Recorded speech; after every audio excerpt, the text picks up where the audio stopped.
Himachal Pradesh school शिक्षा board के 10वीं व 12वीं कक्षा के विद्यार्थियों को अब डिजी लॉकर के माध्यम से 3 प्रकार के डॉक्यूमेंट उपलब्ध होंगे। ये जानकारी बोर्ड के सचिव डॉक्टर विशाल शर्मा ने दी।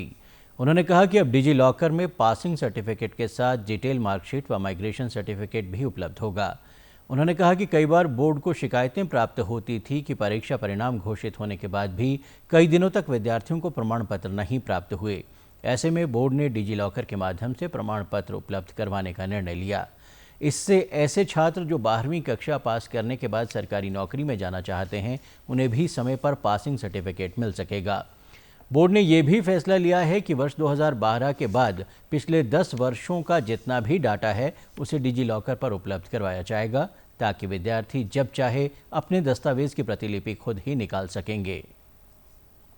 कई बार हमें ये शिकायतें प्राप्त होती थी कि जैसे रिज़ल्ट हमने निकाल दिया तो रिज़ल्ट निकालने के बाद सर्टिफिकेट इशू करने में कुछ समय लगता था और डिटेल्ड मार्कशीट इशू करने में भी कुछ समय लगता था।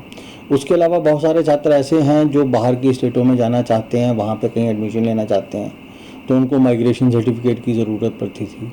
कई छात्र ऐसे जैसे 12वीं से पास हो गए, वो सेंट्रल गवर्नमेंट में कहीं जो 12वीं के लेवल की जो नौकरियाँ वो प्राप्त करने के लिए इच्छुक होते हैं, तो उनको पासिंग सर्टिफिकेट की ज़रूरत पड़ती थी। तो इन सारी चीज़ों को ध्यान रखते हुए बोर्ड ने अब ये फैसला लिया है कि आने वाले सत्र में इन छात्रों की डिटेल्ड मार्कशीट, माइग्रेशन सर्टिफिकेट और पासिंग सर्टिफिकेट जो है वो डिजी लॉकर पे डाल दिए जाएंगे। इतना ही नहीं, हम बोर्ड ने ये भी निर्णय लिया है कि पिछले 10 सालों की जो हमारे पास डेटा है 2012 से, वो सारा डाटा हम डिजी लॉकर पे उपलब्ध करवा देंगे। तो इससे एक सुविधा ये भी होगी कि अगर वेरिफिकेशन किसी ने करवानी है तो वेरिफिकेशन वो ऑटोमेटिकली हो जाएगी।